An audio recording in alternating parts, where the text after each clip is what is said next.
My name is Lola. You guys already know me. Today, I'm talking about something that, I've never spoken about before on my channel. And of course, because I'm not an expert in the topic, I brought somebody who knows more than I do. Her name is Uju. And I'm going to tag her YouTube channel in the description box because you guys also have to follow her and like and subscribe. Stick around. We're going to have so much fun today. I'm here with Lola.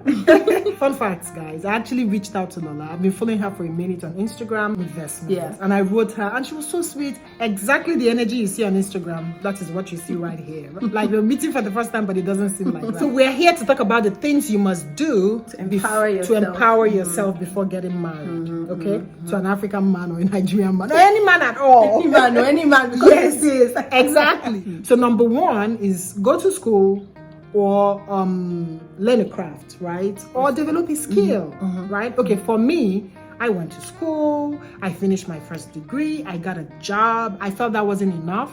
So I moved to Germany to further my education. I did my master's, I got a job, and I moved back because my company employed me for a Nigerian market, right? So I moved back to Nigeria. And I'm happy because I wanted to have a 9-to-5. Do I have other side hustles? Oh yeah, I'm an Igbo girl now. I like money. Of course. But my main source is my 9-to-5 for now. It could change tomorrow. But the point I'm making is you gotta empower yourself financially. One thing that me and Uju forgot to mention at the beginning is that we're both married and we're speaking to you from our wealth of experience. Because of a lot of things a lot of gist, a lot of gossip that we see here on the side, things that are happening, babes, things that are happening. So we were here to just give you small expo, things that you can use to quickly protect yourself because streets is tough. Anyway, not smiling. Uju is a 9-to-5 boss. And me, I'm more of an entrepreneur. So I did go to school as well. I studied law. And then when I graduated, I was supposed to start practicing law, but I realized that my fingers were itchy. I was ready to start making that money. I couldn't wait. So I started doing my business. At first, I didn't get the support that I needed. But with time, my support came. And now my business is flourishing. We cannot advise you based on something that we've not tried.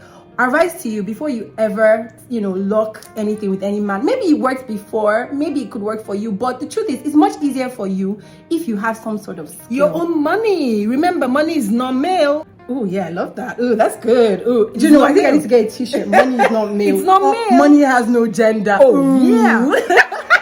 I'm sure you want to have your own money yourself, right? Because the truth, ladies, you have more respect when you have money. Money stops nonsense. Oh yeah.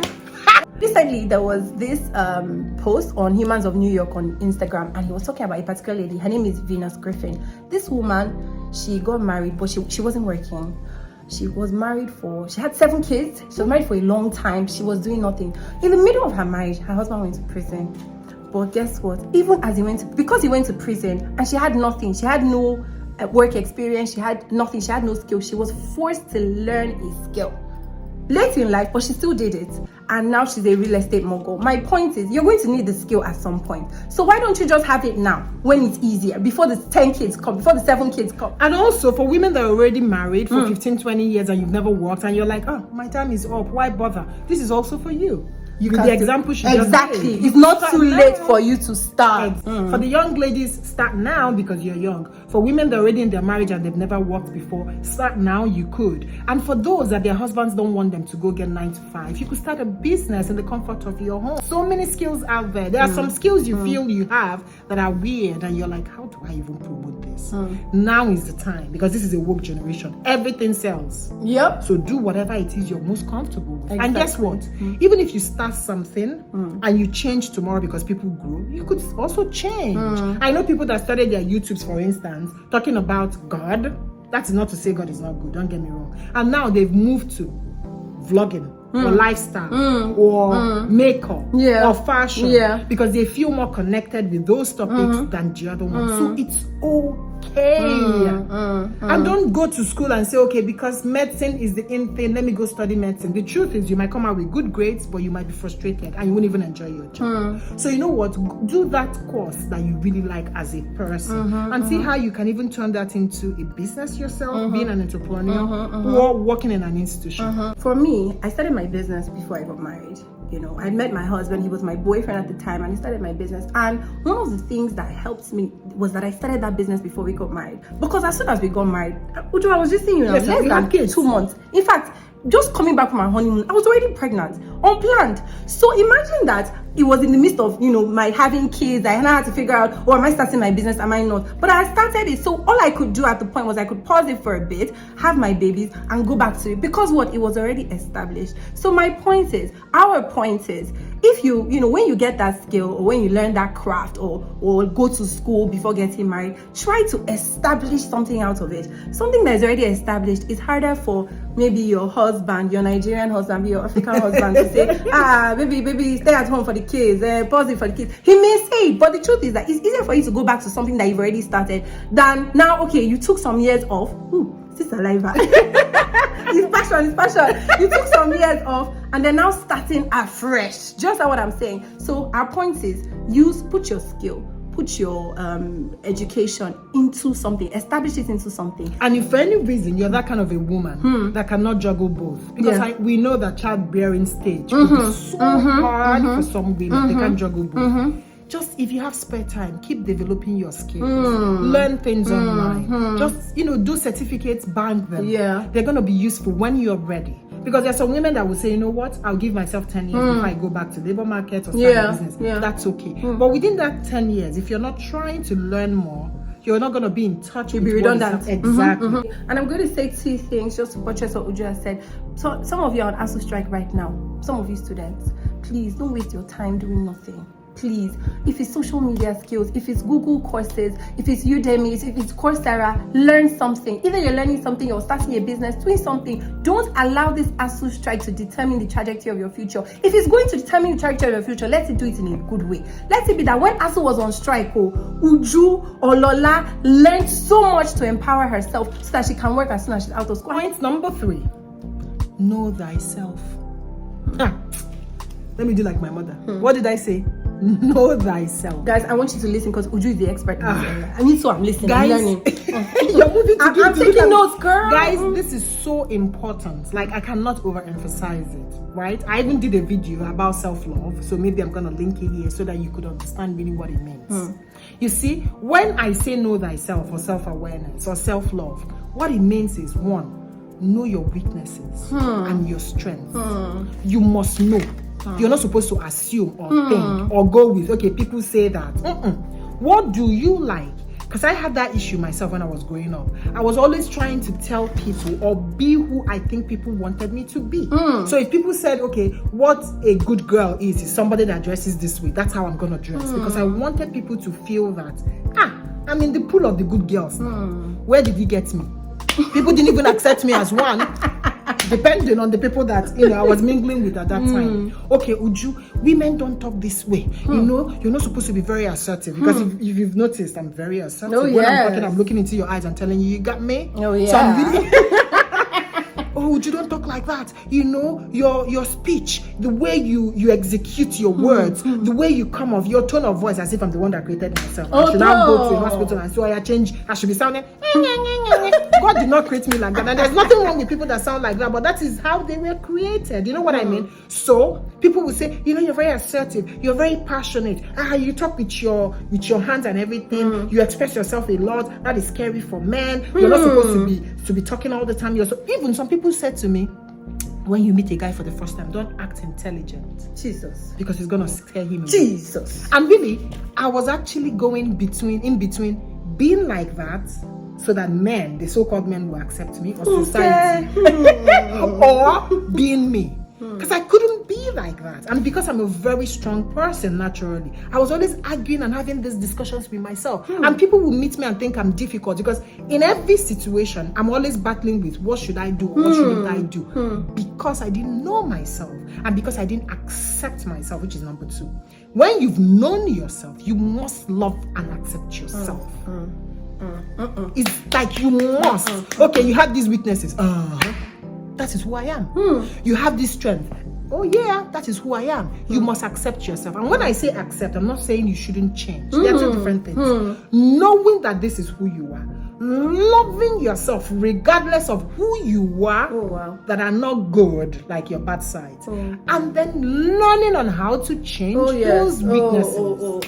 Reducing them as the bare minimal, and then trying to propel and project your good side. Being intentional. Not just living because I'm living. And you know who I am now. Like people who say horoscope. Gemini is like this. That's total bullshit. I'm sorry. You could change and work on your weaknesses, right? Of course, with the help of God or whatever it is you do. And again, God, I believe in therapy. Did I tell you guys I've been to therapy? Oh, you have? When I was in Germany. I needed one. I went and it changed me. It opened my eyes to the real meaning of what self-love really means. Exactly. So you were open to change. Oh, yeah, I wanted because I knew I wasn't happy. And I knew that backwards was not an option. I knew I needed to move forward in life. I didn't know how to because I'd come to my rock bottom. So I needed help. Something that you were saying that really spoke to me. I discovered at some point in my life that I was quick to lie. Something would just come up. I just want to quickly protect myself. I'll just quickly lie. When I discovered it, I realized that, it's a Gemini thing, two-sided. They say we're like snakes, blah, blah, blah, blah, blah. And I realized that I had two options. I could say, well, this is how we are, this is our level, or more. Or I could take responsibility for what I was and intentionally now take the steps towards improving. Connecting it to our topic on the things you must do before getting married to a Nigerian man. So you have to know the kind of marriage you would want or the kind of marriage you wouldn't want. Something that you knew that you could not live with. There's no way I can live with a guy that doesn't want me to work.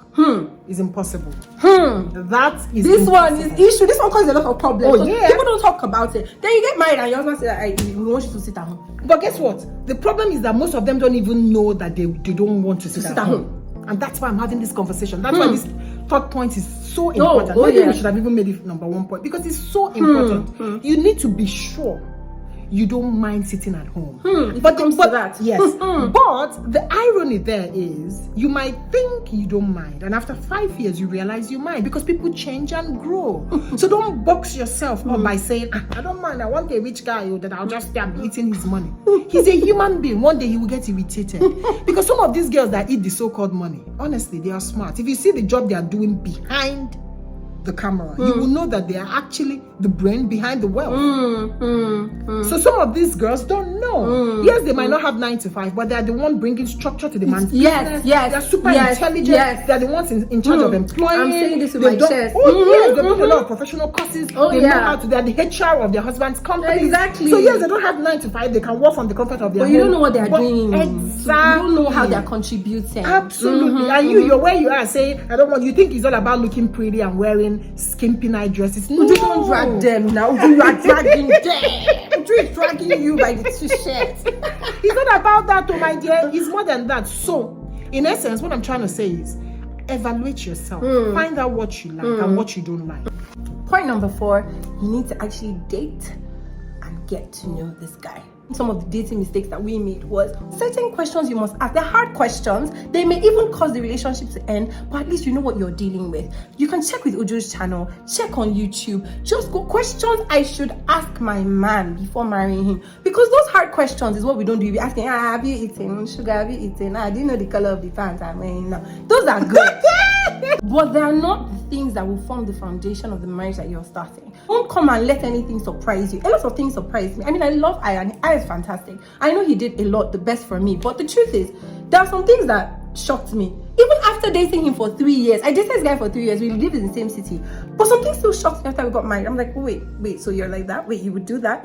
So imagine if I now didn't. And again, sorry, to balance it out, there are things also that may have shocked him too. Yes. So definitely. Definitely. Yes. No, it not may have. Definitely did shock him too. So, and if you didn't date the person at all, you're now completely you're completely lost. Dating is not just going out to eat, going to the cinema. It is asking hard questions, asking difficult questions, finding out his family history, his upbringing, because those are the things that will come and affect your marriage later. I promise you. Preach, Lola, preach. Uju, I'll leave this to you. Okay, so just to put a little bit of icing on the beautiful cake that Lola just baked. Now I'm a baker. Honestly, date your husband. You gotta know the person well. That would also make you understand the challenges that you could have in your marriage. And that is not to say, like she said, upon she dated her husband for 3 years, she still got shocked. Yeah. I've known my own husband for 19 years. But I still get the shocker of my life almost every day. I love you, baby, but you know what I mean, right? Still get the shocker of my life every day. But the point is that I know his core. Yeah. I know who he is as a person, right? So things don't shock me like that. Something still shocks me. I bet he's very shocked with you too. Of course. But I know. Okay, you know what? I know this guy. I know where his heart is. So this is our last point. Some people find a way to do without it, though. But Uju and I were speaking from our own experience. Oh yeah, it's what has worked for us. Like we can't give you what we don't have. Advise you, please start to put God first from now. I'll give you 2 scriptures. Psalm 37 verse 4, delight yourself in the Lord and he will give you the desires of your heart. Psalm 32 verse 8, the Lord says, I will counsel you, I will guide you on the pathway for your life and I will protect you. So God is ready to do what you need. He's ready to protect you. He's ready to care for you. He's ready to provide for you. He's ready to be everything with you. But is your response to God that now matters. So you have to make a conscious decision. I'm going to put God first in everything. In my choice of husband, in my choice of friends, in my choice of how I'm going to live my life, I'm going to put God first. We don't know how other people do it though. Let me not say for them. But me, and I believe Uju too. Oh, me too. I'm here me to and speak for Uju, myself. Me too. The way this what we were doing, this was how we are making sense of everything. This was working for us. We have one superpower that is backing us up. And that's God. And that's God. You may think, okay, there are a lot of rich, successful people who are happy in their marriages. They don't have God. You think so. Because you don't know what's going on. And I'm not saying that their own ways, bad or anything.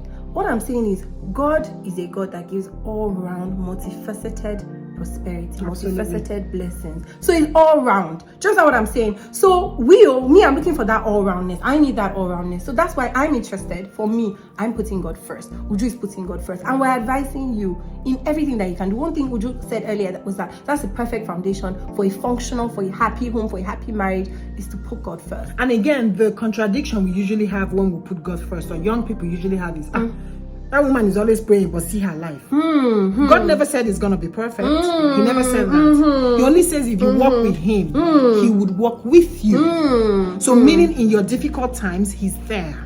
In your beautiful times, he's also there. There would be times you would have issues with your husband, even though you prayed and you believe God gave him to even you. if you did all these things. Oh yeah. All these yeah. So those moments that your faith is challenged is when you build more faith and have more faith and hope in him. Hope these 5 points were useful.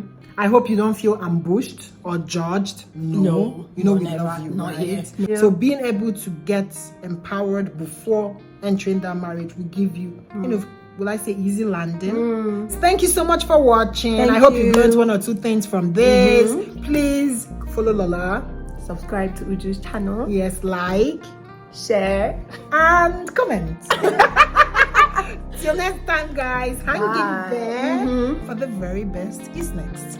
Bye. What's most important problem with marriage is when you're saying you love somebody and there's no money. No, I don't understand. You don't have money. He doesn't have money. How can I say that's the most important problem in marriage? Uju? People are getting big to you. Say it's no money. Oh. Wait. No, I don't think go. So what is the most important problem? No, if you love yourself, you find the money now. You keep hustling. Money will come now. No, what I'm saying is when you don't have that mentality.